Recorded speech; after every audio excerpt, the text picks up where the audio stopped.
অন্ডালের খাসকাচুরা আজিরবাগান এলাকায় ধস, ক্ষতিগ্রস্ত বসতবাড়ি, স্কুল ধসে আতঙ্ক ছড়িয়েছে এলাকা জুড়ে। ইসিএল ম্যানেজমেন্টের ওপরে ক্ষোভ উগরে দিয়েছেন স্থানীয়রা।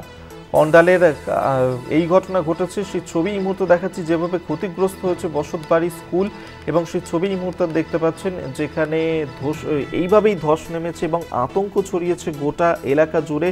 ইসিএল কর্তৃপক্ষ তাদের উপরে ক্ষোভ উগরে দিয়েছে স্থানীয়রা। তাপস গোপ আমাদের সঙ্গে টেলিফোনে রয়েছেন প্রতিনিধি, এ নিয়ে আরো বিস্তারিত জানবো। তাপস, ঠিক কিভাবে ঘটলো এই ধসের ঘটনা? স্থানীয়রা তারা কি অভিযোগ করছেন?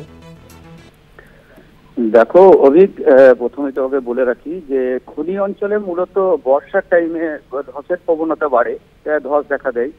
কিন্তু হঠাৎই কাল 7:30 নাগাদ, সন্ধ্যে 7:30 নাগাদ হঠাৎই যে বেসরকারি এক ইংলিশ মাধ্যম স্কুল রয়েছে, সেই স্কুলে হঠাৎই ধস নামে এবং ধসের কবলে পড়ে স্কুল। প্রায় অর্ধেক স্কুল মাটির তলাতে চলে যায় এবং পরবর্তীতে দেখা যায় তার পাশেই বসত বাড়ি রয়েছে, সেই বসত বাড়িতেও ধসের কবলে পড়ে বসত বাড়ি। এবং বসত বাড়িতে যে আসবাবপত্র থেকে শুরু করে যে 4 চাকা গাড়ি, যার বাড়ি সে 4 চাকা গাড়ি, বাইক, সে ধসের কবলে যায়। আজ সকালেও আমরা দেখি গতকালের পরিস্থিতির পরে আজও ধসের প্রবণতা বেড়েছে।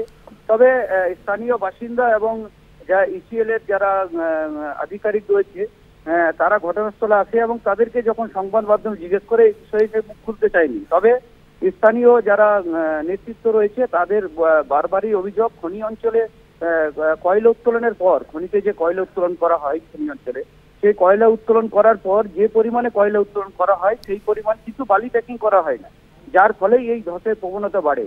এবং তুমি জানো যে খনি অঞ্চলে জলেরও একটা সমস্যা রয়েছে, সেই কারণে জলের যখন নিচে স্তরে যখন জল কমে যায় তখন এই ধসের প্রবণতা বেড়ে যায়। অভিক, ধন্যবাদ তোমাকে। তাপস গোপ আমাদের সঙ্গে টেলিফোনে ছিলেন প্রতিনিধি।